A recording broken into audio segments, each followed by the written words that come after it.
Starting में हम यहाँ पे देख पाते हैं कि काफी सारे लोग यहाँ पर एक साथ मिलकर एक्सपेरिमेंट करने की कोशिश कर रहे थे और यहाँ पे हेवनली ट्राइब्यूलेशन का सामना कर रहे थे। लेकिन यहाँ पर देखने वाली बात ये थी कि काफी सारे लोग एक साथ मिलकर लगातार प्रैक्टिस कर रहे थे और यहाँ पर हेवनली ट्राइब्यूलेशन को जैसे तैसे क्लियर करने की कोशिश कर रहे थे। लेकिन इसके 81 राउंड्स के बाद भी ये जो हेवनली ट्राइब्यूलेशन है ये रुकने का नाम ही नहीं लेती। अब तभी वो ओल्ड मैन थक हार के सवाल कर ही लेता है कि आखिर ये रुकने का नाम क्यों नहीं ले रही। हमने तो 81 राउंड तक इस लाइटनिंग को झेलने की कोशिश की लेकिन ये तो रुकने का नाम ही नहीं ले रही। तभी यहाँ पे ऊपर से एक आवाज आती है और एक एंशिएंट वॉइस कहने लगती है कि इससे पहले जिसने एक्सीडेंट करने की कोशिश की और जिसने की हेवनली लाइटिंग ट्राइब्यूलेशन को रेज किया उसने 8000 लाइटनिंग स्ट्राइक से ही। अब तभी यहाँ पर एक कड़ाकेदार बिजली वापस से गिरती है। अब यहाँ पे ये सुनकर वो जो ओल्ड मैन था ना वो कम्प्लीटली स्पीचलेस हो चुका था जो कि यहाँ पर उस जेट पैरेट के ऊपर मौजूद था और तभी यहाँ पर वो लाइटिंग सीधा जाकर उसके ऊपर गिरती है और जैसे वो 8000 लाइटिंग स्ट्राइक सुनता है ना उसके होश उड़ चुके थे और वो कहने लगता है कि क्या मैं यकीन ही नहीं कर सकता आखिर वो कौन है जिसने इतनी सुप्रीम हेवनली ट्राइब्यूलेशन को क्रिएट किया। आखिर कौन इतना क्रूर हो सकता है जो कि हम इमोर्टल्स के साथ ऐसा करे। ऐसे तो फिर हम इमोर्टल्स कभी भी आगे नहीं बढ़ सकते। इसके साथ यहाँ पे सभी के ऊपर वो लाइटिंग गिरती है और सबकी बॉडी ब्लड मिस्ट में कन्वर्ट हो जाती है और चारों तरफ बस यहाँ पर चारों तरफ रेड मिस्ट ही नजर आ रहा था। अब यहाँ पे गाइस कहानी आगे बढ़ती है और ये जो सीन अभी तुमने देखा जैसे कि मैंने तुम्हारे सामने बयां किया ये एक एंशिएंट कैटास्ट्रॉफी के नाम से इस वर्ल्ड में फेमस है। और तभी एक नरेटर वॉइस हमें बताने लगती है कि जब ये एंशिएंट कैटास्ट्रॉफी हुआ ना तो उसके बाद से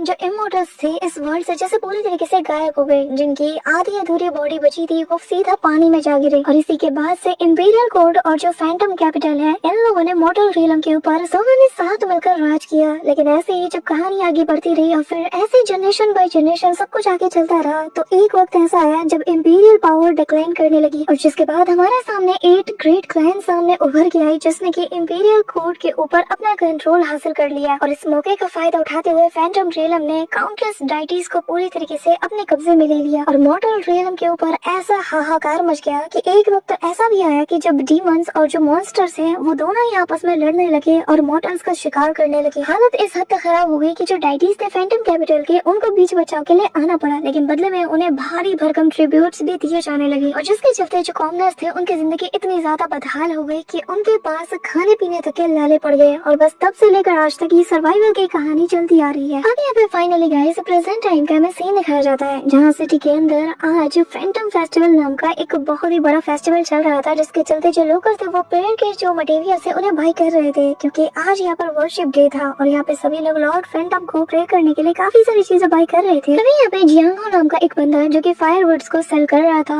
वो यहाँ पे आ जाता है जो कि बहुत ही मरियम सी हालत में था और तभी एक बंदा कहने लगता है जियांगो लगता है कि तुमने अब से ये काम शुरू कर दिया। जिसमें वो कहता है कि हाँ बिल्कुल आज वर्शिप डे है और मैं भी लॉर्ड फैंटम को कुछ ऑफरिंग पेश करना चाहता हूँ लेकिन मेरे पास पैसे नहीं इसीलिए मैं ये काम कर रहा हूँ। तभी ये बंदा एक ब्रेड के पीस को खाने की कोशिश करता है लेकिन उसके सामने एक छोटा सा पपी और उसकी माँ आ जाती है जिसे देखते साथ ही वो थोड़ा सा खाना उन्हें दे देता है। लेकिन वही दूसरी तरफ जंगल के अंदर कुछ और ही माहौल चल रहा था जहाँ पर काफी सारे मॉन्स्टर्स तेजी से गाँव की ओर बढ़ रहे थे और यहाँ अचानक से वो लोग एक साथ उसके ऊपर हमला कर देते हैं। सभी लोग मॉन्स्टर्स को देखते साथ ही सब कुछ बिल्कुल छोड़ छाड़ के यहाँ से उल्टे पैर भागने लगते हैं और यहाँ एक बहुत बड़ा सा स्नेक आते साथ ही गाँव के लोगों के ऊपर हमला कर देता है। वो उनके मवेशियों को खा रहा था लेकिन तभी जिंगो को एक छोटा बच्चा रोते हुए नजर आता है जैसे कि वो अपने गोद में थाम कर यहाँ से भागने लगता है। लेकिन तभी एक नौजवान आते साथ ही ना हवा में जंप करते हुए इस स्नेक के ऊपर हमला कर देता है जिसके बाद इसकी पूंछ को पकड़ के इसे यहाँ वहाँ उठा उठा के पटक रहा था। जो देखकर ये जायंट सा ड्रैगन स्नेक कहने लगता है कि लड़के तेरी इतनी हिम्मत कि तू मेरे खाने के बीच में आया, अब तो मैं सबसे पहले तुझे खाऊंगा। और ये कहते हुए जैसे ही वो उसे खाने के लिए आगे बढ़ता है ना तभी यहाँ अपना हीरो कमाल दिखा देता है। लिटरली वो इस स्नेक की ना बैंड बजा के रख देता है, इसकी हड्डी पसली तोड़ देता है और जिसके बाद उसके लगातार ऐसे बैंड बजाने के बाद उसका जबड़ा वबड़ा तोड़ देने के बाद वो उसे पूरी तरीके से निपटा देता है। और इसी के साथ हमारे मेन कैरेक्टर का नाम बताया जाता है और जिसका नाम जुइंग है और गाँव वाले इसे यिंग कह के बुलाते हैं। इस दौरान ये जो ड्रैगन स्नेक था ना ये धीरे धीरे डिसअपीयर होते साथ ही यहाँ पे एक छोटे से डीमन में ट्रांसफॉर्म हो जाता है जिसे की न्यू युआन की कहा जाता है। तो यहाँ पे जो जियांगहू है वो उसका शुक्रिया अदा करता है लेकिन जुइंग उसे कहने लगता है कि आप कैसी बात कर रहे हैं, अगर आपने मेरी मदद ना की होती आज मैं यहाँ ना होता। जब मैंने पहली बार इस जगह पे कदम रखा था मेरे पास खाने के लिए कुछ भी नहीं था, तब आपने मुझे खाने पीने को दिया और अगर आप तब मदद ना करते तो मैं कब का भूखा मारा जाता। अब गाइस यहाँ पे हमें पता चलता है कि असल में जो इसके ग्रैंड पेरेंट्स थे ना वो भी स्नेक हंटिंग में अपनी जान गंवा चुके हैं और ये इनका फैमिली बिजनेस था और जुकिंग जिसका खानदानी पेशा है ये वो भी इस काम में उतर जाता है और बीते 6 साल से वो इस पूरे के पूरे विलेज के लिए स्नेक हंटिंग का काम करता आ रहा है। यहाँ पे जियांगहू को ना उसकी बहुत ज्यादा फिक्र होती है तो वो कहने लगता है कि मेरे ख्याल से तुम्हें छोड़ देना चाहिए ये काम। काम क्योंकि ये बहुत ज्यादा खतरनाक है। लेकिन तभी वो कहने लगता है कि प्लीज ऐसा मत करिए, अगर मैंने ये काम नहीं किया तो फिर मुझसे भी भारी भरकम टैक्सेस लिए जाएंगे। सिर्फ यही एक काम है जिसके चलते मैं सरवाइव कर पा रहा हूँ। अब गाइस यहाँ पे हम देख पाते हैं कि वो सीधा जाता है और छोटे से स्नेक डीमन को अपने पास रख लेता है जिसका नाम न्यू यॉन की है और यहाँ से जाने लगता है। इस दौरान ये जो स्नेक डीमन था वो कहने लगता है कि पहले मुझे लगता था कि ये जो इतने सारे टैक्सेस है ना, ये तो भाई बहुत ज्यादा जानलेवा है। इससे कम खतरनाक तो ये है कि मैं किसी स्नेक डीमन का सामना करूँ, वो भी बहुत ज्यादा जहरीला। लेकिन आज देखो, आज तो मैं खुद ही एक स्नेक डीमन बन चुका हूँ। हाय, मैं तो अपने बारे में बताना भूल ही गया। हाँ जी, जैसे तुम अपने सामने देख रहे हो, हाँ मेरा नाम न्यू युआन की है और मैं एक स्नेक डीमन हूँ। तुम लोग मुझे न्यू बुला सकते हो। अब मैं कैसे एक स्नेक डीमन बना, ये तो बहुत लंबी कहानी हो जाएगी, लेकिन मैं तुम्हें फिलहाल के लिए मेरे फैमिली के बारे में थोड़ा बताता हूँ। तो हाँ, मेरी जो फैमिली है ना, वो एक बहुत ही प्रेस्टीजियस लीनेज से बिलोंग करती है, जो कि स्नेक डीमंस की लीनेज है। मतलब कि यार मैं कोई ऐरा गैरा स्नेक डीमंस नहीं हूँ, बहुत ही नामी जानी खानदानी हूँ। और अफसोस की बात है कि जो मेरे ग्रैंड पेरेंट्स थे उनकी जान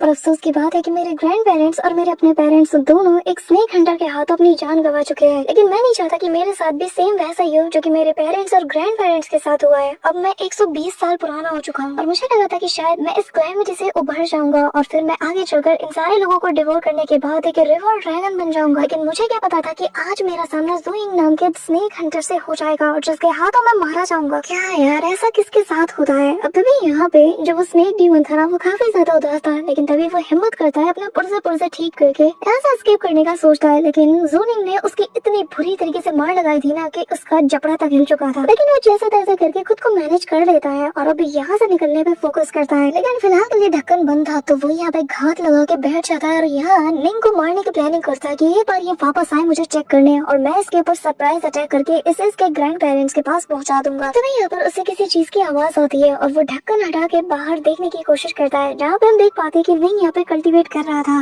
तभी यहाँ पे न्यू उसे कल्टीवेट करता हुआ देखकर कहने लगता है कि मुझे पता था कि ये कोई ऑर्डिनरी स्नेक डीमन हंटर तो नहीं हो सकता। लेकिन एक मिनट, आखिर ये सन एंड मून की जो एसेंस है उसे कैसे अब्सॉर्ब कर पा रहा है, क्योंकि ये कल्टीवेशन मेथड तो डीमन रेस के लोगों के लिए है। वो तो एक ह्यूमन है ना, तो आखिर कैसे ये कर पा रहा है। इवन की वो तो अपने की एंड ब्लड को मुझसे भी कई गुना तेजी से टेम्पर कर पा रहा है, पर कैसे यार, ये चीज क्या है, आखिर ज़ुनिंग की ट्रू आइडेंटिटी क्या है। यहाँ पे लिटरली जो न्यू था ना, उसका मुंह खुला का खुला रह जाता है। वो बार बार सोचता है और कोई ना कोई ऐसी थ्योरी निकालने की कोशिश करता है कि जिससे वो इस बात को डाइजेस्ट कर पाए, लेकिन उसके दिमाग के पल्ले नहीं पड़ता कि आखिर एक ह्यूमन होकर डिमोनिक रेस के कल्टीवेशन मेथड का ये कैसे यूज कर सकता है। और जैसे ही ज़ुनिंग अपनी आंखें खोलता है ना, तो यहाँ पे न्यू चुपचाप अंदर चला जाता है और तभी दरवाजे पे मिस्टर जियांग निंग से मिलने के लिए आ जाते हैं। अब जैसे ही ज़ुनिंग जैसे ही दरवाजा खोलता है ना, तो दरवाजा ही उसके हाथ में आ जाता है। मतलब बहुत ज्यादा कंगाल है यार। अब यहाँ पे मिस्टर जियांग उसे वर्शिप करने के लिए बुलाने के लिए आए थे, जिस पर जो निंग है वो बताने लगता है कि जरा मेरी हालत देखिए, मेरे पास उन मामूली से डाइटीज को ऑफर करने के लिए कुछ भी नहीं है, मैं बहुत ज्यादा गरीब हूँ। अब यहाँ पे मिस्टर जियांग जैसे ये सुनते हैं ना, तो वो उसका मुंह बंद कर लेते हैं और कहने लगते हैं कि तुम्हें उनके बारे में ऐसा नहीं कहना चाहिए, तुम्हें पता है ना वो कितने ज्यादा स्ट्रॉन्ग है। इस दौरान यहाँ पे निंग को भूख लग जाती है, तो वो हाफ पैनकेक उसे देते हुए कहने लगते हैं कि मेरे पास फिलहाल यही है क्योंकि मैं उन्हें ऑफर करने का सोच रहा था, लेकिन लॉर्ड फैंटम उनके पास तो बहुत सी चीजें होंगी और शायद उन्हें इससे फर्क भी ना पड़े, लेकिन तुम चाहो तो इसे रख सकते हो। और हाँ, जरूरी नहीं कि हर बार तुम्हारे पास कुछ चीज हो तो ही तुम उनके सामने जा सकते हो। तुम अगर उनके सामने जाकर बो डाउन करो, उनके सामने रिस्पेक्ट के साथ अगर खड़े हो जाओ ना, तो वो भी तुम्हारे लिए इनफ होगा। अब यहाँ से वो उदासी के साथ चले जाते हैं, लेकिन तभी निंग को याद आता है कि उसके पास जो स्नेक डीमन है जिसे कि उसने अभी पकड़ा है, वो काफी ज्यादा अट्रैक्टिव है, तो शायद वो इसे मिस्टर जियांग को दे सकता है। लेकिन पहले जरा इससे पूछताछ तो कर ली जाए। अब यहाँ पे सीधा वो हाथ डालता है और इसका गला पकड़ के इसे बाहर निकालता है। ये देखकर न्यू उससे कहने लगता है कि यार तुम्हें पता है ना कि एक जेंटलमैन ना अपने वर्ड्स का यूज करता है, ना कि अपने फिस्ट का। तो तुम एक जेंटलमैन हो यार, तो थोड़ा जेंटली पेश आओ ना। जिस पे वो कहता है कि मेरे पास ज्यादा वक्त नहीं है, अगर ज्यादा बकवास की ना तो यही तुम्हारे सामने तुम्हारा टेटुआ दबा दूंगा। तो अब मैं जो पूछूंगा तुम चुपचाप उसका जवाब दोगे। जिसमें न्यू डर जाता है और कहता है कि हाँ। अभी यहाँ से निंग उससे पूछने लगता है कि तो बताओ आखिर तुम एक डीमन कैसे बने। जिस पे वो बताने लगता है कि अरे ये तो बहुत लंबी कहानी है, बहुत ज्यादा। असल में जो मेरे ग्रैंडफादर है, जो कि पहले एक बस मामूली से जहरीले स्नेक हुआ करते थे, वो एक दिन रेंगते एक्सीडेंटली किनियान केव के अंदर एंटर हो गए, जो कि एक मिस्टीरियस सी जगह थी, जहाँ पर उन्हें एक स्क्रिप्चर के 2 वॉल्यूम्स मिले और साथ ही कुछ पिल्स भी। लेकिन जैसे गलती से उन्होंने उन पिल्स उसमें से एक पिल को खाया ना तो उनके पास इंटेलिजेंस आ गई, एक ऐसी इंटेलिजेंस जो कि ह्यूमंस के पास होती है। उनके पास बोलने की ताकत आ गई, इवन कि वो कैरेक्टर को रिकॉग्नाइज भी कर सकते थे और यह बुक तक रीड करना उनके लिए बहुत कॉमन हो चुका था। जिसके बाद उन्होंने कल्टीवेट करना शुरू किया और उन स्क्रिप्चर के अकॉर्डिंग ही जो मेथड उसमें लिखा था उसे उन्होंने कल्टीवेट किया काफी सालों तक। फाइनली वो एक स्नेक डीमन बन गए और जिसके बाद मेरे ग्रैंडफादर ने ये जो स्क्रिप्चर था इसे मेरे पेरेंट्स को पास डाउन किया और जिसके बाद मेरे पेरेंट्स ने इसे मुझे दिया। तो हाँ, तुम कह सकते हो कि हमारी जो फैमिली है ना ये काफी जानी मानी खानदानी फैमिली है जिसे की कल्टीवेशन का बहुत अच्छा एक्सपीरियंस है। कल्टीवेशन तो हमारी फैमिली का पुराना ट्रेडिशन है यार, समझे ना।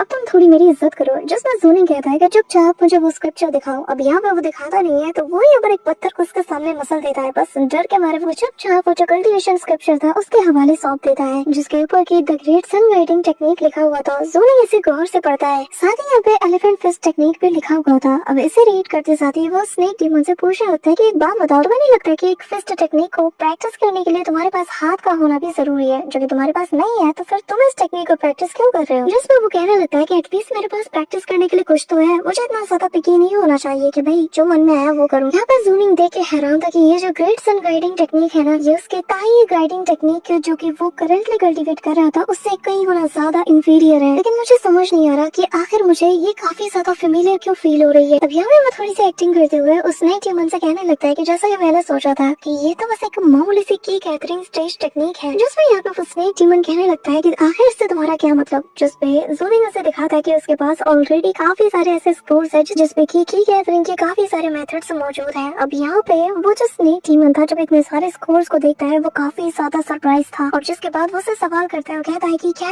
ये डीमन रेस के कल्टीवेशन टेक्निक है ये सारे के सारे। यहाँ पे ज़ूनिंग बताने लगता है कि हाँ, यहाँ आसपास के मीलों तक जितने भी स्नेक डीमंस हैं ऑलमोस्ट सभी को मैंने कैप्चर किया है और सभी के पास कोई ना कोई कल्टीवेशन टेक्निक हुआ करती थी और ये सब कुछ मुझे उन्हीं से मिला। लेकिन मोस्टली सभी के पास मुझे सिर्फ की गैदरिंग स्टेज तक की कल्टीवेशन टेक्निक्स मिली। यहाँ पे ज़ूनिंग मन में कहने लगता है कि ये सारी टेक्निक और मेरी ताई टेक्निक ऑलमोस्ट सारी की सारी सेम है और इनका लेवल भी। अब यहाँ पे न्यू कहने लगता है कि ये सब कुछ उन ह्यूमंस की वजह से हुआ होगा। इन लोगों ने ही हमारे कल्टीवेशन मेथड्स को डिस्ट्रॉय कर दिया ताकि डीमंस कभी भी आगे न बढ़ पाए और बस जो की गैदरिंग स्टेज के कल्टीवेशन टेक्निक्स थी इन्हीं को ही छोड़ दिया। जिसमें उसे चढ़ाते हुए ज़ूनिंग कहने लगता है कि ठीक है फिर अगर ऐसी बात है तो क्यों ना मैं बाकी सबको भी डिस्ट्रॉय कर दूं, फिर तो कुछ भी नहीं बचेगा और ये अच्छा हुआ है ना। ये सुनकर न्यू की ना यहाँ पे बोलती बंद हो जाती है और वो जानता है कि भाई ये मुझसे भी ज्यादा खतरनाक है, इसे छेड़ना सही नहीं है। अब यहाँ पर जो एलिफेंट फोर्स बुल फिस्ट था ना इसके ऊपर ज़ूनिंग की नजर जाती है और उसे ना ये चीज काफी ज्यादा इंटरेस्टिंग लगती है। तभी सीन शिफ्ट होता है और जियांग वैली का एंसेस्ट्रल हॉल का हम सीन देख पाते हैं जहाँ पर काफी सारे लोग अपने ऑफरिंग्स को देने के लिए पहुंच जाते हैं। मिस्टर जियांग हो भी यहाँ पे पहुंच चुके थे लेकिन इनके पास देने के लिए कुछ खास था नहीं। तभी यहाँ पे जो काउंसलर था ना वो यहाँ पर सभी को जल्दी जल्दी आगे बढ़ने को कहता है। अब सडनली सभी लोग उसके सामने बो डाउन कर जाते हैं, यानी कि जाइंट सा ये जो स्टोन स्टैचू था उसके सामने। तभी यहाँ अचानक इस स्टैचू पे क्रैक पड़ना शुरू हो जाते हैं और धीरे धीरे करके ये बंदा पूरी तरीके से लाइव हो चुका था जिसका नाम तानचांग है और ये असल में इस जियांग विलेज का एक फैंटम डायरी है। अब यहाँ आते साथ ही वो यहाँ पर खाना पीना शुरू कर देता है लेकिन खाना कम पड़ जाता है तो वो यहाँ पर जो लोग थे ना उन्हीं के ऊपर वो प्लेट दे मारता है और कहने लगता है कि क्या तुम लोग मुझे भूखा रखना चाहते हो? मैं तुम्हारे लिए बारिश करवाता हूँ, अच्छी फसल करवाता हूँ, लेकिन फिर भी तुम लोग इतना भी अफोर्ड नहीं कर सकते कि मुझे भरपेट खाना खिला सको। तभी यहाँ पे वो काउंसलर उसे एक लिस्ट थमा देता है, कहने लगता है कि प्लीज गुस्सा मत होइए लॉर्ड फैंटम, इसके अंदर वो सारी चीजें मौजूद है जो कि हर एक घर से हर एक बंदे ने आपके लिए पेश की है। अब यहाँ पे मिस्टर जियांग जो थे ना वो कुछ भी नहीं लेके गए थे और खाली हाथ गए थे और लिस्ट में सीधा वो उसी का नाम पढ़ लेते हैं कि ये खाली आता आया है और डायरेक्टली सबके सामने जैसे इसका नाम लेते हैं ना तो उसको पसीना आने लग जाता है। वहीं दूसरी तरफ यहाँ पे न्यू जब ज़ूनिंग को कल्टीवेट करते हुए देखता है ना तो वो कहने लगता है कि मैंने आज से पहले ऐसा फिनोमेना कहीं नहीं देखा। मैंने भी तो इस फिस्ट टेक्निक को कल्टीवेट किया लेकिन मेरे साथ ऐसा कुछ भी नहीं हुआ। लेकिन यहाँ पे हम देख पाते हैं कि ज़ूनिंग के मामले में चीजें थोड़ी काफी डिफरेंट तरीके से काम कर रही थी और यहाँ पे वो समझ आता है कि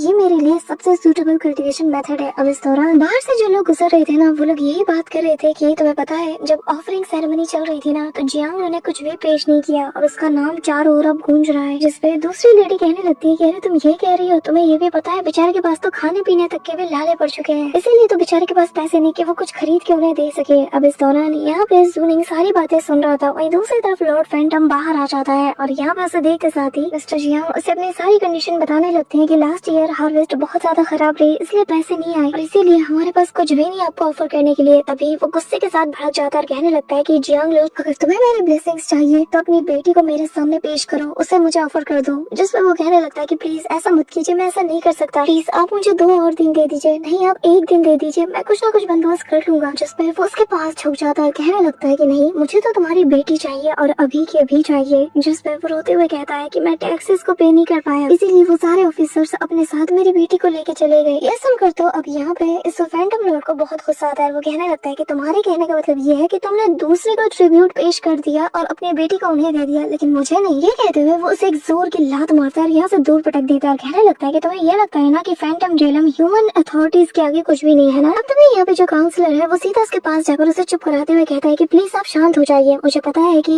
जियांग की जो बेटी है उसके ऊपर आपकी नजरें थी, इसीलिए तो मैंने उसे वापस से खरीद लिया और यही मेरी तरफ से आपको इस साल ट्रिब्यूट है। ये कहते हुए वो यहाँ पर जियांग की बेटी को लाने का ऑर्डर देता है और कहने लगता है कि जल्दी से दुल्हन को लेके आओ। यहाँ पे तभी हम देख पाते कि ज़ूनिंग इसी ओर आ रहा था। वहीं दूसरी तरफ जियांग की बेटी यानी कि जियांग अपने पिता से कह रही थी कि प्लीज मुझे यहाँ से ले चलिए, लेकिन वो लोग तो जबरदस्ती उसे घसीटते हुए यहाँ से उस डैडी के पास ले जा रहे थे। अब यहाँ पे उसका फादर तो गिड़गिड़ाता है, लेकिन फिर भी ये जो डैडी था ये हार नहीं मानता और तभी यहाँ पर उसका भद्दा सा चेहरा उस स्टैचू का बाकी का हिस्सा तोड़ के बाहर निकलता है और कहने लगता है कि वाह क्या खूबसूरत लड़की है। यहाँ पे उसका फादर उसे जाके लिपट जाता है और तभी काफी सारे लोग उसे छुड़ाने लगते हैं और काफी दूर फेंक देते हैं। वो अपना सिर पटक पटक के कह रहा था कि प्लीज मेरी बेटी को जाने दो। यहाँ पर डैडी का भयानक चेहरा देखकर जो जियांग थी ना वो तो वहीं पर बेहोश हो चुकी थी और तभी यहाँ पे वो जो डैडी था वो सभी को बताने लगता है कि इस साल जियांग ने कोई भी ऑफरिंग पेश नहीं की, इसलिए इसे अगले साल कुछ भी नहीं मिलेगा, लेकिन बाकी सब लोगों ने जिस हिसाब से मेहनत की है, जिस हिसाब से ट्रिब्यूट दिए हैं, इसीलिए अब नेक्स्ट ईयर बहुत ही अच्छी बारिश होगी, 3 उंगलियों तक बारिश होगी और सबकी फसल भी बहुत अच्छे से होगी। जिसके बाद जियांग वो बार बार उससे रिक्वेस्ट करता जाता है, लेकिन वो उससे कहने लगता है कि अपनी बकवास बंद करो, तुमने कुछ भी नहीं दिया, तुम्हें कुछ भी नहीं मिलेगा और जो काउंसलर जियांग है उसने तुम्हारी बेटी को मुझे एज अ ट्रिब्यूट के तौर पे दिया है, इसका तुमसे कोई लेना देना नहीं। ये कहते हुए वो उसे अपने साथ ले जाने लगता है। वहीं दूसरी तरफ ज़ूनिंग दौड़ते हुए आता है। इस दौरान यहाँ पे जो जियांग है वो काफी ज्यादा फ्रस्ट्रेट हो चुका था और कहने लगता है कि मैं आखिर क्या करूँ, अपनी बेटी को कैसे बचाऊं। यहाँ पे वो हताश हो चुका था और ये जो मॉन्स्टर्स डाइटी था ना, जो कि सो कॉल्ड नाम का लॉर्ड है, जिसे बस लोगों को सताना आता है, उनसे उनकी चीजें जबरदस्ती हड़प नहीं आती है, वो यहाँ पर ना उस लड़की को अपने साथ लेते साथ ही जाने लगता है। तभी यहाँ पर ज़ूनिंग आ जाता है और कहने लगता है कि लॉर्ड फैंटम मैं मिस्टर जियांग की तरफ से उनका जो ऑफरिंग है वो लेके आ चुका हूँ। अब जैसे वो गेट खोलता है ना तभी भाई यहाँ पे देख पाते हैं कि जो मिस्टर जियांग है उन्होंने अपना सिर पटक पटक के यहाँ पे अपनी जान दे दी और ज़ूनिंग जैसे ये नजारा देखता है ना उसकी बोलती बंद हो जाती है। वो कम्प्लीटली स्पीचलेस हो चुका था, उसका दिमाग ना एकदम सन्नाटे में पहुंच जाता है। अब यहाँ पे स्नेक के कुछ बॉडी पार्ट्स उसके पास मौजूद है जिसे कि वो एज अ ट्रिब्यूट के तौर पे देने आया था। ये देखकर तो भाई इनका जो लॉर्ड फैंटम है वो हंसता और कहने लगता है कि जल्द से जल्द इस लड़की को और ये जो जियांग की बॉडी पड़ी है इसे यहाँ से हटा दो, मुझे कोई भी जिंदगी नहीं चाहिए, मुझे तो इस वक्त अपनी वाइफ के साथ अपना टाइम एंजॉय करना है। अब काउंसलर जो ज़ूनिंग है उसे ऑर्डर देता है कि जियांग की बॉडी को लेकर यहाँ से चले जाओ, लेकिन ज़ूनिंग तो यहाँ से हिलता तक नहीं। यहाँ पर ज़ूनिंग मन में सवाल करता है पुराने दिन को याद करते हुए कि कैसे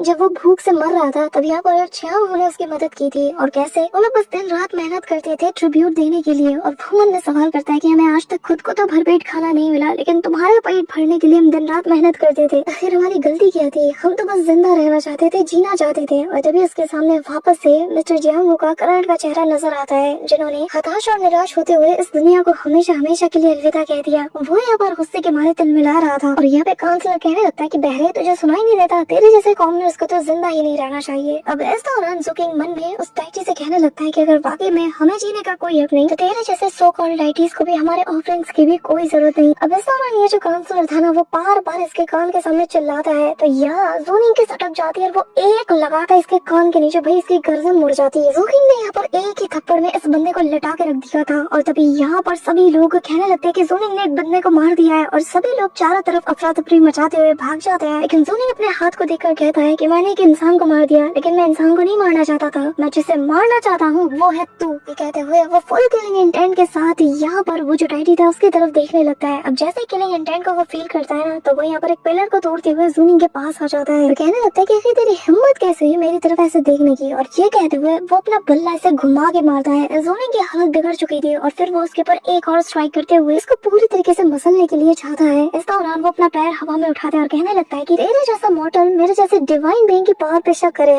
तो मुझे यहाँ पे चुनौती देने आया है। और तभी वो उसके ऊपर अपना पैर रखते हुए कहने लगता है कि जाओ जाके टेरिबल हेल को ज्वाइन करो। लेकिन यहाँ पर ज़ूनिंग उसके इस अटैक से खुद को बचा लेता है, जो देखकर वो कहता है कि अच्छा तो तू रेसिस्ट करने की कोशिश कर रहा है। भाई यहाँ पर इतनी बुरी तरीके से वो ज़ूनिंग के मार लगाता है कि मार मार के इसका तबला बजा देता है, यहाँ तो घुसे मुक्के सबसे मार के उसे निपटा देता है। और यहाँ से फिर जाते हुए कहने लगता है कि तुझे खुद की लिमिट्स नहीं पता और तुम मुझे टक्कर देने लेने आया है। ये कहते हुए वो यहाँ से जाने लगता है, पर तभी ज़ूनिंग अपने होश में आता है, कहने लगता है कि एक मिनट, अभी मेरा बस नहीं हुआ है। मुझे लगा था कि शायद तुम बहुत ज्यादा स्ट्रॉन्ग हो गए, लेकिन तुम तो मेरी उम्मीद से भी काफी कमजोर निकले। अब मेरी बारी। ये कहते हुए उसके सामने आके खड़ा हो जाता है। इस वक्त इसकी आंखों में जो किलिंग इंटेंट था ना भाई, वो मुझे वांगलन की याद दिला देता है। इस दौरान ये जो बैटल हो रही थी ना, बाहर से जो न्यू था वो ये सारा नजारा देख रहा था और यहाँ पे हर एक चीज का मजा लेते हुए कहता है कि बहुत सही भाई, लड़के की क्या वाट लगी है। अब यहाँ पे ये जो बंदा था ना, वो सीधा मुड़ते साथ उसके ऊपर एक फिस्ट अटैक कर देता है, लेकिन यहाँ पे ज़ूनिंग उसके अटैक को रोक लेता है, कहने लगता है कि तुम मुझे नहीं हरा सकते। और तभी यहाँ पे उस लॉर्ड फैंटम का एहसास हो जाता है कि ये लड़का भी कल्टीवेट करता है। तभी यहाँ पे जो ज़ूनिंग था वो एलिफेंट फोर्स बुल फिस्ट का यूज करता है और इस दौरान जब ज़ूनिंग इस टेक्निक का फर्स्ट फॉर्म अनलीश करता है ना, तो भाई उसके बॉडी के अंदर इमेंस अमाउंट में एनर्जी सर्च होने लगती है। उसकी आंखें वांखें बिल्कुल लाल हो जाती है, आसपास के इलाके में उसके ऑरा को फील किया जा सकता था। यहाँ पे बाहर से न्यू भी जब ये देखता है तो वो भी शॉक्ड हो जाता है कि ये लड़का ये तो उस टेक्निक का यूज कर रहा है। अब यहाँ पे फर्स्ट फॉर्म जैसे कि की सोर्स टू द स्टार्स कहा जाता है, इसका यूज करते हुए ज़ूनिंग पूरे दम के साथ इसके हाथ को उखाड़ने की कोशिश करता है और लेवल 1, लेवल 2, लेवल 3 करते करते लेवल 4 तक की पावर को अनलीश कर देता है और भाई इसका हाथ ही जड़ से उखाड़ देता है और जिसके बाद इस डाइटी को इस टेम्पल से ही बाहर उठा के फेंक देता है। अब यहाँ वो डाइटी पूरी तरीके से स्पीचलेस हो चुका था और कहने लगता है कि तेरी इतनी हिम्मत की तो मेरी डिवाइन बॉडी को यहाँ पे चोट पहुंचा सके, ले अब तो पिटेगा। अब जैसे ही उसके ऊपर हमला करने जाता है भाई, ज़ूनिंग आता है, इतनी बुरी तरीके से इसके मार लगाता है कि वो मार मार के ना इसकी हड्डी पसली एक कर देता है। यहाँ पे इस बंदे के दोनों हाथ को ये ऑलमोस्ट उखाड़ चुका था। अब यहाँ इसके साथ क्रॉस कॉम्बैट चल रहा था, जहाँ पर वो जो भद्दा सा इसका मॉन्स्टर्स फेस था ना, वो अपने टंग से यहाँ पे इसे जकड़ लेता है और उसे जकड़ते साथ ही वो उसे दूर पटक भी देता है। लेकिन ज़ूनिंग तो इस चीज का फायदा उठाते हुए तेजी से उसके करीब जाकर ये जो एलिफेंट फोर्स बुल फिस्ट था ना, इसके फर्स्ट एंड सेकंड फॉर्म को वो एक साथ यूज करते हुए इस बंदे के पेट के ऊपर काफी सारे मुक्के से अटैक करता है। उसके बाद वो उसके थर्ड फॉर्म का यूज करता है जिसे कि फॉर्चून स्माइल कहा जाता है और भाई इसकी गर्दन के ऊपर ऐसा वार करता है ना, इसकी गर्दन आधी चटक चुकी थी। पिट के इस डाइटी की हालत इस हद तक बिगड़ चुकी थी कि इसकी सारी भगवान गिरी निकल जाती है। वो कहने लगता है कि बस रुको, मैं इस पूरे के पूरे विलेज के ऊपर बहुत बारिश करवाऊंगा, प्लीज रुक जाओ। ये सुनकर ज़ूनिंग जैसे बस इसे मारने वाला था ना, वो रुक जाता है और तभी वो कहने लगता है कि हाँ मेरी गलती है, मैं गलत था, पर मैं वादा करता हूँ कि इस साल इन्हें बहुत ही अच्छी हार्वेस्ट मिलेगी और सारे विलेजर्स अच्छी जिंदगी जिएंगे, मैं वादा करता हूँ। लेकिन तभी वो एक सरप्राइज अटैक उसके ऊपर कर देता है, जहाँ पर एक आग का गोला वो उसके ऊपर फेंक देता है, जिसके चलते एक ह्यूज सा एक्सप्लोजन होता है और तभी ये भद्दा सा डाइटी हंसते हुए कहने लगता है कि तुम्हें क्या लगता है कि मेरे जैसा एक गॉड तुम्हारे जैसे एक इंसेक्ट के आगे रहम की भीख क्यों मांगेगा। अब ये कहते हुए वो जोर जोर से हंसता है और एक और अटैक उसी डायरेक्शन में कर देता है जहाँ पर की ज़ूनिंग की बॉडी पड़ी हुई थी। बट सडनली यहाँ पर पत्थरों के बीच से ज़ूनिंग निकलता है, आते साथ ही एक जोर का मुक्का इसके फेस पे जड़ देता है और कहने लगता है कि ये मुझसे झूठ बोलने के लिए, और फिर एक लात इसकी गर्दन पे रखता है और कहने लगता है कि ये अंकल चियांग हो के लिए, क्योंकि तेरी वजह से आज वो हमारे बीच नहीं रहे। जिसके बाद वो उसके पेट में एक और मुक्का जड़ता है और कहता है कि ये जियांगशु के लिए, जैसे कि तूने बुली किया। जिसके बाद वो एक मुक्का अटैच करता है और कहने लगता है कि ये इसके लिए क्योंकि तो एक गॉड बना, लेकिन फिर भी तो अपनी ड्यूटीज को निभा नहीं पाया। और ये कहते हुए वो मुक्का उसके पेट पे रख देता है। वो यहाँ पे सभी लोग देख पा रहे थे कि ज़ूनिंग की इस कदर सटक चुकी थी कि वो एक डाइटी की पिटाई लगा रहा था। मतलब सोचो, एक मॉर्टल डाइटी की पिटाई लगा रहा है। ज़ूनिंग यहाँ पर एक और मुक्का जड़ता है और कहने लगता है कि ये मैंने इसलिए मारा क्योंकि मुझे लगा कि तुझे मारना चाहिए। लेकिन तभी यहाँ पर वो अपनी जाइंट से बॉडी को समन करते हुए कहने लगता है कि तू अगर मुझे मारेगा ना तो हेवन के लॉस को भी तुझे फेस करना होगा, क्योंकि इंपीरियल कोर्ट और फैंटम ड्यूलम दोनों के द्वारा चुना गया मैं एक ऐसा डाइटी हूँ जिसे कि कोई भी रिप्लेस नहीं कर सकता। लेकिन अगर तू मुझे मारेगा तो फिर तुझे उसके बैकलैश का सामना करना होगा। यहाँ पे ज़ूनिंग भाई बिल्कुल ज़ूनिंग की तरह ही साबित कर देता है, जैसे कि अपना ज़ूनिंग फेमस है वैसे ही ज़ूनिंग यहाँ पर इतने रूथलेस तरीके से इससे लास्ट वाला स्ट्राइक करता है ना कि जिसके चलते वो इसे स्ले करके देता है और यहीं से इसे गॉड स्लेइंग का टाइटल मिलता है। यहाँ पर जितने भी विलेजर्स थे वो लोग हैरानी के साथ ज़ूनिंग को देखे जा रहे थे। तभी यहाँ पर वो छोटा सा बच्चा आगे आता है जिसे देखकर ज़ूनिंग इसे अपने पास बुलाता है, लेकिन तभी उसकी माँ घर उसे अपने गोद में उठा लेती है। यहाँ पे सभी लोग ज़ूनिंग से डर के ना घर के अंदर जाने लगते हैं, जो देखकर ज़ूनिंग हैरान था और कहने लगता है कि मैंने ये सब कुछ तुम्हारे लिए किया, मैंने इस ओल्ड मैन को मार दिया, अब हमें कोई बुली नहीं करेगा। लेकिन यहाँ पर सभी लोग तो इसी से डरे हुए थे। ज़ूनिंग को बहुत बुरा लगता है कि मैंने जिनके लिए ये सब कुछ किया ये लोग मुझे से डर रहे हैं। यहाँ पर वो बेचारा बहुत ज्यादा इमोशनल हो जाता है और वो यहाँ पर खाना खाते हुए कहने लगता है कि मैंने कुछ गलत नहीं किया, मैंने बस एक बुरे इंसान को ठिकाने लगाया है, मैंने बैड गाय को मारा है। अब तभी वो सीधा जाता है उसी टेंपल पे और यहाँ पर अपने खून से लिख देता है कि आखिर किसने इस गॉड को स्ले किया है, और लिख देता है द गॉड स्लेयर ज़ूलुंग। और जिसके बाद वो इस विलेज को अलविदा कहते हुए यहाँ से निकल जाता है। लेकिन तभी जो जियांगशु है वो आ जाती है और ज़ूयिंग को आवाज देती है, कहती है कि ये तुम्हारा शुक्रिया कि तुमने मेरी जान बचाई, लेकिन तुम्हें अब हर हाल में जिंदा रहना होगा। जिसमें जोइंग कहता है कि तुम भी अपना ख्याल रखना। वो यहाँ से जाने लगता है, तभी हम यहाँ पर न्यू को देखते हैं जो कि यहाँ भाई अपना सिर उल्टा करके सोच रहा था कि मुझे यकीन नहीं हो रहा है कल का लड़का जिससे मिले हुए मुझे पूरा एक दिन भी नहीं हुआ है और इसने मेरे ही कल्टीवेशन मेथड का यूज करके पलक झपकते ही 5th लेवल पे ब्रेक थ्रू कर लिया। कैसे यार, मेरे पास तो सालों से ये मेथड था, मैं सालों से इसे कल्टीवेट कर रहा था, लेकिन फिर भी मैं तो कभी नहीं ब्रेक थ्रू कर पाया। मतलब कि अब मुझे इसे पकड़ना होगा, मुझे इससे सीखना होगा। अब जिसके बाद न्यू जोइंग की तलाश में सीधा निकल पड़ता है। वहीं दूसरी तरफ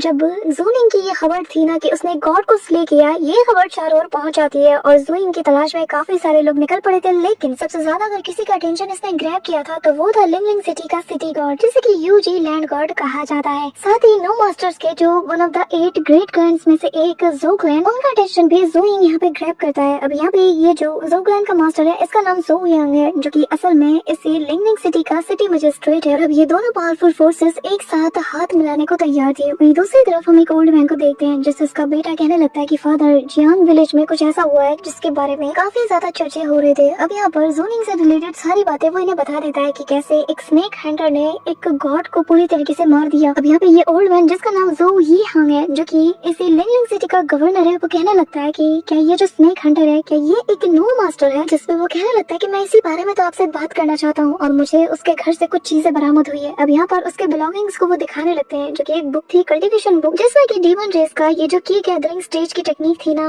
वो भी मौजूद थी। अब यहाँ पे गाइस खबर उड़ते होते जो लिंगलिंग सिटी का सिटी गॉड है जिसका नाम शोलिंग फू है, वो भी इसे बहुत ही गौर से देख रहा था और कहने लगता है कि अच्छा जोइंग, हाँ इसने डीमन रेस के मेथड को कल्टीवेट किया है। हाँ, जिसपे इसका जो काउंसलर है वो कहने लगता है कि असल में मेरे लॉर्ड जरा गौर से देखिए, इसकी ये जो कंप्लीट बुक है ये पूरी तरीके से नॉनसेंस है, कुछ भी नहीं है इसमें। जिसमें यहाँ पे वो बंदा इसे मार के लिटा देता है, कहने लगता है कि तू एक नंबर का बेवकूफ है, तुझे नहीं पता जब मैं देख पा रहा हूँ तू नहीं देख पा रहा है, फ्यूचर में ये लड़का हमारे लिए बहुत बड़ा थ्रेट बनेगा। ज़ो यीहांग और उसका बेटा यही बात कर रहे थे कि ये लड़का डीमन आर्ट्स को बहुत अच्छे से समझ सकता है और वो इनकी काफी गहराइयों तक भी पहुंच चुका है। इवन कि हमारे ज़ो क्लैन के जो एल्डर्स हैं वो तक भी इतनी गहराइयों तक कभी भी इसे समझ नहीं सकते। जिस पर इसका बेटा कहने लगता है कि पर फादर ये तो इनकम्प्लीट आर्ट्स है ना, वो भी की गैदरिंग स्टेज के, तो भला इससे हमें क्या डर। वहीं दूसरी तरफ यहाँ पे हम लिंगलिंग सिटी गॉड को देख पाते हैं, वो भी कहने लगता है कि तुम समझ नहीं रहे हो, ये जो डिमोनिक आर्ट्स है इनकी गहराइयों तक जाने वाला हर बंदा हमारे लिए थ्रेट है, इसीलिए सारे के सारे लिंगलिंग सिटी के आसपास जितने भी डाइटीज है उन सभी को एक साथ समन किया जाए। वहीं दूसरी तरफ जो ज़ो क्लैन की जो एल्डर्स थे वो लोग भी अपने सारे के सारे ऑफिसर्स और नो मास्टर को ऑर्डर दे देते कि हर हाल में ये लड़का पकड़ा जाना चाहिए, लेकिन इसे कोई मारेगा नहीं, जोइंग जिंदा चाहिए। वहीं दूसरी तरफ जो सिटी गॉड है वो भी सबको यानी कि सारे डाइटीज को इन्फॉर्मेशन पहुंचा देता है कि मुझे हर हाल में जोइंग जिंदा चाहिए, कोई इसे खरोच तक नहीं पहुंचाएगा। लेकिन हाँ, एक बात और, अगर ज़ो क्लैन के जो नो मास्टर्स हैं वो लोग हमसे पहले पहुंच जाते हैं और जोइंग को पकड़ लेते हैं, बेझिझक सबसे पहले उसे मौत के घाट उतार देना, जो चीज हमारी नहीं हो सकती हम किसी और का भी होने नहीं देंगे। यहाँ पे ज़ो क्लैन के हेड भी यही बात कहता है कि चाहे जो हो जाए, अगर वो लोग इसे पहले पकड़ लेते हैं तो उसे उसी वक्त मौत के घाट उतार देना। अब जोइंग अपने सफर पे निकल चुका था और अगले दिन का हमें सीन दिखाया जाता है जहाँ पे फेंग यी नाम की एक लेडी जो कि फैंटम डाइटी है वांगनिक्यू विलेज की, वो यहाँ पर चप्पे चप्पे पे तैनाती करती है और अपने लोगों से कहने लगती है कि तुम्हें इस रोड को हर हाल में गार्ड करना है, यहाँ पर से गुजरने वाले हर बंदे की तलाशी लेनी है। मुझे पूरा यकीन है कि जोइंग नाम का ये बंदा जरूर इसी रास्ते से गुजरेगा और बस तभी हमें उसे कैप्चर करना है। और हाँ, कोई उसे जान से नहीं मारेगा। यहाँ पर उसने काफी सारे मॉडल्स को लाइन में लगा दिया था। जोइंग की तलाश में ये सारे के सारे लोग चप्पे चप्पे पे तैनाती पे लग जाते हैं, जहाँ दूर से जोइंग की सारा नजारा देख रहा था तभी न्यू कहने लगता है कि अरे यार मेरे रहते फिक्र करने की क्या जरूरत। जिसके बाद वो अपने डीमन स्नेक ट्रांसफॉर्मेशन लुक में आ जाता है। रात साथ ही यहाँ पर सबके ऊपर हमला करते हुए उन्हें डराना शुरू कर देता है। जो देखते साथ ही जो ये डाइटी थी ना वो यहाँ पे इमीडिएटली अपने वेपन को निकालते साथ ही कहने लगता है कि अरे ये स्नेक कहाँ से आ गया। यहाँ पे वो सबके सामने कूल वे में हवा में जंप करते हुए अपने टेक्निक को अनलीश करने जाती है और सभी लोग उसे चीयर अप भी करते हैं। लेकिन तभी यहाँ पे जो अपना डीमन स्नेक न्यू है ना वो से घटक जाता है और कहने लगता है कि कोई बेवकूफी होगा जो तेरे भाषण का इंतजार करेगा। यहाँ पे न्यू ना इतने स्वैग के साथ इसे घटक जाता है कि तुम्हें क्या ही बताऊं। अब तभी नेक्स्ट डे का सीन दिखाया जाता है जहाँ पर कहानी पहुँचती है तुवांग विलेज की तरफ, जहाँ का फैंटम डाइटी जिसका नाम वो काओवेंग है वो भी यहाँ पर जोइंग की तलाश में चप्पे चप्पे पर अपने लोगों को तैनात कर देता है। रात का सीन था और यहाँ पर जोइंग उसके सामने एक टीले के ऊपर खड़ा था। वो यहाँ पर जोइंग को ना बहुत बुरा भला कहता है, कीड़े मकोड़े ये सब कुछ। हालांकि भद्दी शक्ल इसकी है लेकिन वो अच्छे भले इंसान को कीड़ा मकोड़ा कह रहा था। अब यहाँ पे जैसे ये बंदा भी भाषण देने की कोशिश करता है ना जोइंग इसे भी मार के निपटा देता है। अब यहाँ पे ये लोग पहुंच जाते हैं जो जाओजियो विलेज का फैंटम डाइटी है उसके सामने, जो कि यहाँ पर बिल्कुल एंट्रेंस में मौजूद था, और जो कि जुइंग को जैसे ही देखता है ना उसे खुद के सामने सरेंडर करने को कहता है और हवा में जंप करते हुए सीधा उसके ऊपर हमला कर देता है। लेकिन भाई एक मुक्का और इसे फ्लाइंग जेट बनाते हुए जुगिन इसका खेल भी तमाम कर देता है। अब यहाँ पे कहानी जाती है सीधा गोंगजीतो विलेज की तरफ, जहाँ पर वहाँ का फैंटम डाइटी यानी कि हुआन लीटो जो कि एक चूहे जैसा एक छोटा सा फैंटम डाइटी था, वो यहाँ पर अपने डमरू बजाते हुए जुइंग को मारने की प्लानिंग करता है। लेकिन जुइंग एक मुक्के में इसे भी लिटा के रख देता है। ऐसे ही बारी बारी करके काफी सारे फैंटम डाइटीज को जो भी इसके रास्ते में आते हैं ना, जुइंग इन सभी को स्ले करते हुए आगे बढ़ जाता है। इस दौरान तो यहाँ पर जो न्यू था ना वो भी उसकी बहुत मदद करता है। काफी सारे जो डाइटीज होते हैं उनको तो ये खुद ही पकड़ते साथ ही निपटा के रख देता है। और तभी यहाँ पर जुकिंग का सामना एक ऐसे माउंटेन गॉड से पड़ जाता है जिसका नाम मैंग हाउ है, और ये काफी ज्यादा विशालकाय था। अब यहाँ पे माउंटेन गॉड हाउ से बचते बचाते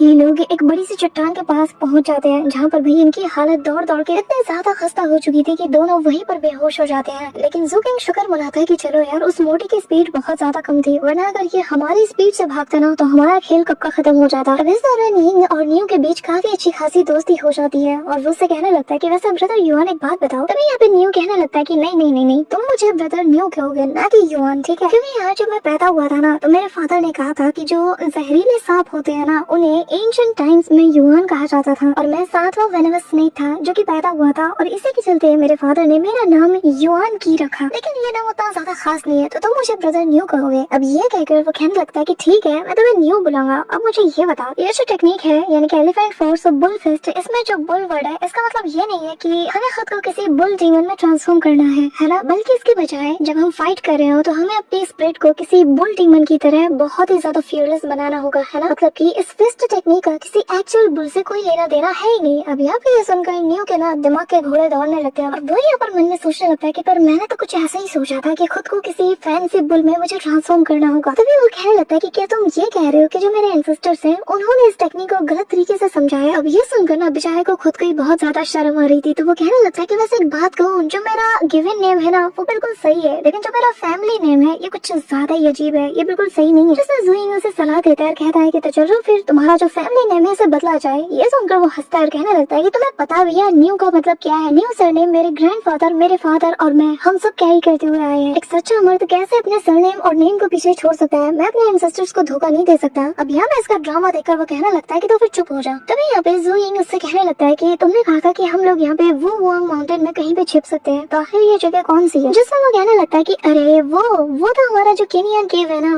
वो यहाँ वो वुआंग माउंटेन के पास ही मौजूद है, इसीलिए तो मैंने कहा था कि हम वहाँ जाके छिप सकते हैं। सच में ये जगह ना एक एंशिएंट रूम से कम नहीं है और छिपने के लिए क्या मस्त जगह है, तो तुम चलना चाहोगे बताओ? लेकिन यार वो जगह ना यहाँ से काफी दूर है। तब दूरी का सुनकर जुइंग ऑलरेडी थक जाता है और कहने लगता है कि हम लोग बस यहाँ पे कुछ ही मील चले हैं और देखो कितने सारे डाइटीज का हमने सामना किया है, अब वहाँ तक जाने में न जाने हमें कितनी चुनौतियों का सामना करना पड़े। जस्ट बेनी उससे कहने लगता है कि वैसे तुम्हें एक बात बताऊं, जिस कदर ये सारे डाइटीज तुम्हारे पीछे हाथ धोके पड़ गए हैं और कदम कदम पे तुम पर जान का खतरा मंडरा रहा है, उससे तो यही साबित लग रहा है कि जो सिटी लॉर्ड है ना उसने तुम्हारे खिलाफ एक वारंट जारी किया है, जिसके चलते सारे के सारे डाइटीज अब तुम्हारे पीछे हाथ धोके पड़ गए हैं। अब जरा यहाँ देखो, इस वक्त हम लोग लिंगलिंग के आसपास के इलाके में मौजूद है और इस पूरे के पूरे लिंगलिंग के इलाके में टोटल 800 से ज्यादा माउंटेन्स मौजूद है, इसमें 500 से ज्यादा रिवर्स मौजूद है, प्लस इसमें काफी सारे गांव और जो काफी सारे छोटे छोटे टाउन है ना वो भी तुम्हें देखने को मिल जाएंगे। और अगर इन सबको कैलकुलेट किया जाए तो यहाँ इस वक्त अभी भी 2000 से ज्यादा फैंटम डाइटीज मौजूद है, मतलब कि कदम कदम पे खतरा है। लेकिन हमने अपना बेस्ट दिया और ट्रैवल करते हुए हम लोग ने डेजर्ट एरिया को पूरी तरीके से क्रॉस कर लिया, मतलब कि थोड़ा जो सबसे मुश्किल पार्ट था उसे तो हमने ऑलरेडी कवर कर लिया है। और बाकी के इलाके में जो फैंटम डाइटीज है ना मोस्टली वो सारे के सारे डीमंस है, और जिन विलेज के डाइटीज का हमने सामना किया है उससे तो ये लोग बहुत बहुत ज्यादा स्ट्रॉन्ग है, मतलब कि बेटा तुम्हारी लंका लगना तय है। यहाँ पे ये सुनकर जुइंग थोड़ा सा उदास हो जाता है और उसे उदास देख कर न्यू को भी अच्छा नहीं लगता। अभी अब जुइंग उससे कहने लगता है कि अब जबकि किल ऑर्डर मेरे नाम पे जारी हो चुका है तो इनका तुमसे कोई लेना देना नहीं, तो तुम यहाँ से जा सकते हो। जो सुनकर न्यू कहता है कि क्या मैं और यहाँ से अकेले निकल जाऊँ तो तुम्हारा क्या? जिस पे वो कहने लगता है कि कोई छोटा बच्चा नहीं रहा और एक मर्द को अपने एक्शंस की रिस्पॉन्सिबिलिटी हर हाल में लेनी ही पड़ती है। मैंने एक फैंटम डाइटी को जान से मारा है तो उसका जो भी नतीजा निकलेगा मुझे अकेले उसे भुगतना ही पड़ेगा। अब जुइंग ने ये बात बोल के ना न्यू का ना छोटू सा क्यूट सा जो दिल है ना, सॉफ्ट सा दिल, उसे बिल्कुल ऐसे टच कर लिया था। वो बेचारा थोड़ा इमोशनल हो जाता है। तभी एक बंदा सामने से चल के आता है और कहने लगता है कि क्या बात है, ऐसे थॉट्स तो मैंने आज से पहले किसी के नहीं सुने, एक नॉबल पर्सन ही सिर्फ ऐसी बातें बोल सकता है। तभी यहाँ पे जुइंग जैसे ही सामने की ओर देखता है तो एक ऑफिसर सीधा उसकी तरफ बढ़ते हुए चला आ रहा था और वो समझ आता है कि ये भी इसकी तरफ तलाश में आया होगा। अब यहाँ पे ये ऑफिसर कहने लगता है कि ज़ोइंग, तुमने सच में बहुत बड़ा जुर्म किया है। तुम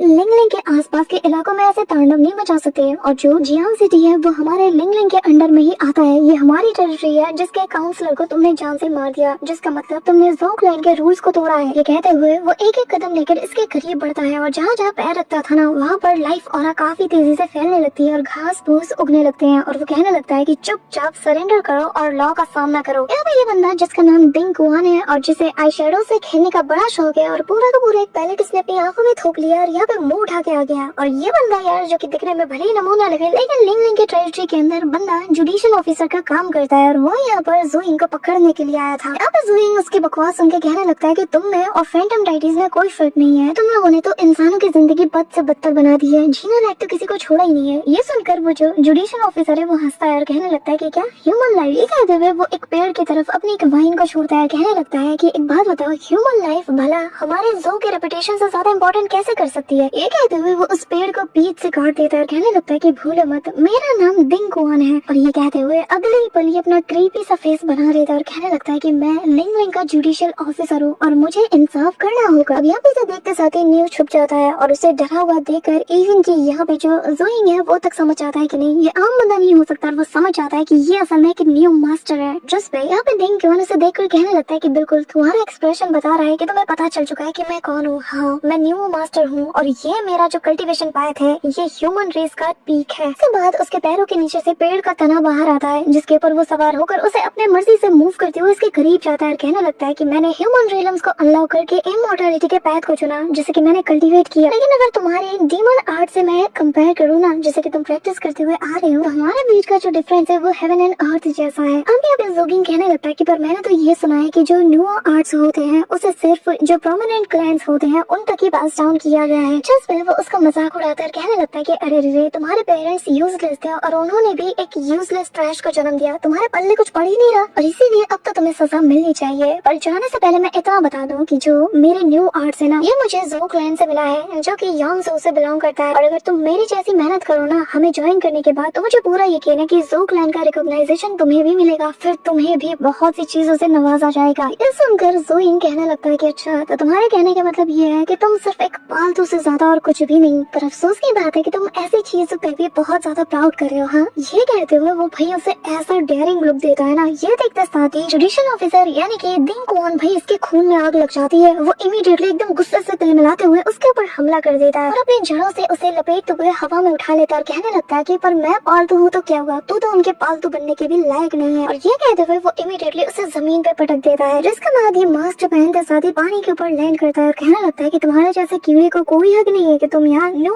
आर्ट्स और ज़ो क्लैन के बारे में कुछ भी बोलो। और जिसके बाद वो यहाँ पर एक धुन में ना कुछ वर्ड्स को रिपीट करता है, like the heavenly soul birds the white tiger. यहाँ पे ज़ोइंग धीरे धीरे अपने पैरों के बल खड़ा हो रहा था और वो उसके कारनामों को देखे जा रहा था कि आखिर ये कर क्या रहा है। अब ऐसे कहते कहते वो जैसे जैसे एक एक लाइन को बोलता जाता है ना, जमीन से काफी बड़ी बड़ी जो जड़ें हैं वो बाहर निकलने लगती हैं और धीरे धीरे करके ज़ोइंग को वो जकड़ लेती है। अब इन जड़ों ने कुछ ही पलों में ज़ोइंग को पूरी तरीके से कवर कर लिया था। उसके हाथ पैर वो बिल्कुल भी हिला डुला नहीं पा रहा था और यहाँ पे ज़ोइंग खुद को समझ पा रहा था कि वो आखिर इस वक्त कौन सी बड़ी मुसीबत में फंस चुका है। वो जानता है कि उसे हर हाल में यहाँ से निकलना हुआ है, लेकिन वो पहली बार किसी न्यू मास्टर का सामना कर रहा है और स्पेशली उसके न्यू टेक्निक्स का, यानी कि ऐसी न्यू आर्ट्स जिसे कि इससे पहले आज तक उसने कभी भी विटनेस नहीं किया। अब गाइस इसी सस्पेंस के साथ आज का ये ब्रेकडाउन वीडियो यहीं पे एंड होता है, लेकिन तुम्हें सीरीज कैसी लगी कमेंट में जरूर बताना। एंड गाइस मैं पहले भी बता चुकी हूँ कि ये सीरीज पूरी तरीके से ऑथेंटिक है, जिसकी कहानी एनिमेशन हर एक चीज इंसानों ने की है, बिल्कुल एआई सीरीज की तरह नहीं कि बस धड़ल्ले से बना के रख दिया। ये बिल्कुल ऑथेंटिक है, like BTTH, soul land, training with immortal और सॉलिड स्टार परफेक्ट वर्ल्ड। ये जितने भी ऑथेंटिक सीरीज है जिन्हें कि तुम देखते हो मेरे चैनल पे, ये सीरीज बिल्कुल वैसी है। भले इसकी एनिमेशन BTTH और ट्रेनिंग विद इमॉर्टल जैसी टॉप नॉच की ना हो, लेकिन गाइस अपनी स्टोरी के हिसाब से